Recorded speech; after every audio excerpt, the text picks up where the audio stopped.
Ustaz ijazahkan dalam selawat syafaat ni amalan supaya beg duit kita sentiasa berisi duit, akaun bank kita sentiasa terisi dengan duit. Ustaz selalu kongsikan benda ni dan alhamdulillah ramai rakan-rakan kita dia beri feedback yang sangat positif, kesan dia tu tentang rezeki, tentang duit. Masya Allah.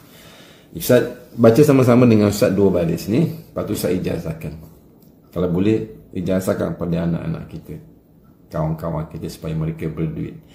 Allahumma salli ala Muhammad, ikut wa ala ali Muhammad salatan takunu laka ridha'a walihakihi ada'a. 2 baris tu saja Ustaz ijazahkan. Sebut saya terima, amalkan sehari, baca hanya 35 kali, tak kisah masanya bila, tapi penting istiqomah. Nanti kalian boleh rasa duit sebelum dan selepas amalkan selawat tu.